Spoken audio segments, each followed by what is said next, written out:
Hello, Dale Majors here, and I want to make a quick video today about fasting and share an example, the best analogy I've come up with thus far, or I guess illustration on how fasting works in our bodies, about a goblin that lives in our bellies. Okay? So if you're new to the channel, like, subscribe, and join us. We would love to have you. So I want to talk about fasting. I'm currently one day in to a fast, and I don't really know how long I'm going to do it. A couple months ago, I did a 2-day fast and then a 3-day fast. And I had some family over for dinner yesterday, and we were talking about this again. And it's funny because I wanted to do a longer fast, but I couldn't really get myself motivated enough to start it. But as I was talking to my family member and encouraging them to do it, I figured, wow, yes, fasting really is awesome. I should do it too. So I want to share with you 4 tips on how to fast.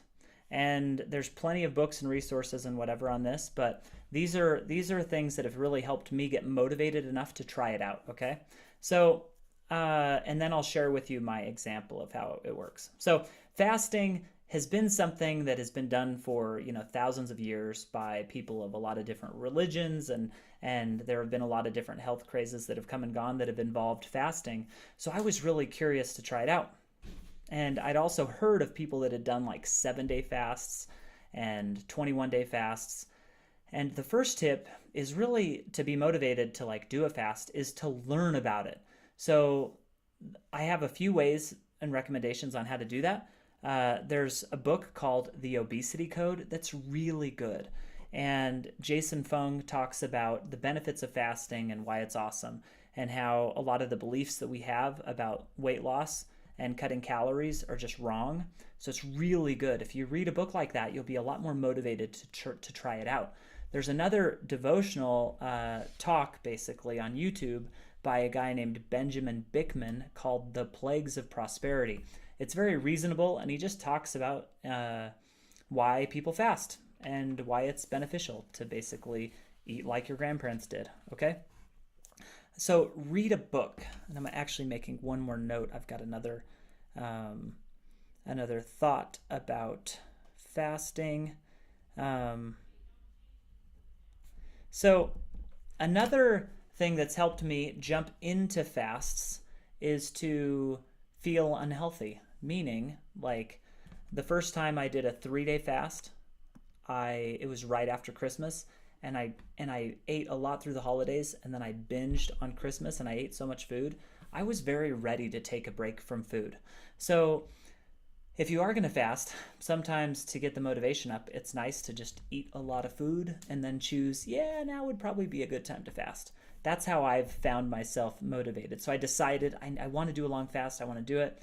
And then after I felt pretty bad because I ate a lot, it helped me start the fast. So anyways, there you go. Tip 3 is tell a friend or do it with a friend where you can have some group accountability. That's pretty awesome because then you can text each other back and forth, and it's kind of motivating. So 4 is just do it. Is that even a tip? But just do it. I've had several friends since I did my first 3-day fast do 2 and 3-day fasts. One did a 7-day fast. The longest I've done is 3 days.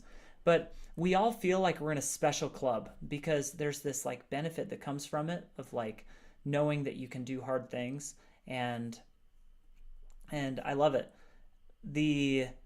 My belief about food used to be that if I were to not eat for or if I were to get lost in the woods and not be able to eat, that I would start to shrivel up and be super tired and basically just be sitting there by a tree waiting for someone to save me, where that is not the case.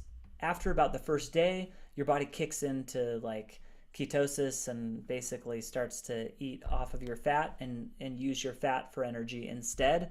And then you don't feel, you don't feel as great as you typically do, but you feel pretty good, and you could go and continue to find food and work and walk and hike and whatever not when you didn't have food in your system, where I didn't really believe, I might have understood intellectually that your body could keep going without food, but it's nice to experience it. It's really awesome. So here, let me give you my gremlin analogy, okay? So I like to imagine that we have a gremlin in our bellies, and he's usually pointed up and waiting for us to give him new food. And we're used to like feeding him all the time. So he gets very used to looking for energy in the new food that we give him, especially when it's like very processed and like immediate energy when it spikes our insulin levels. So this guy, he just gets trained, Mr. Beast Gremlin guy, he just gets trained to look up and take food as we eat, and then give it to our body for energy. Where once you starve him, you starve him for a day, then he gets bored and he gets hungry and realizes that he has to go and kind of scavenge through the body to make energy instead. It's harder for him. He doesn't prefer it, but he can go do that, and it's his backup generator. So there you go. If you've done a fast longer than one day, I'd love to hear about it. And if you're afraid to do it, then please tell me why, because I can totally get it. A few things. I had a friend that I told him about this, and he was about 280 pounds. I told him about it, and he's like, oh, there's no way, because I'll get headaches and whatever else. And he read this book, The Obesity Code. He talked to me a month later, and he was on his day 3 of a fast. That was like 5 months ago. He has since lost 55 pounds. It's awesome. So fasting can be an amazing thing. The last point is you just have stronger will, and there's a willpower. And after the fast, you are more deliberate about what you eat. So anyways, I'd love to hear about it. Thanks for watching, and we'll see you next time.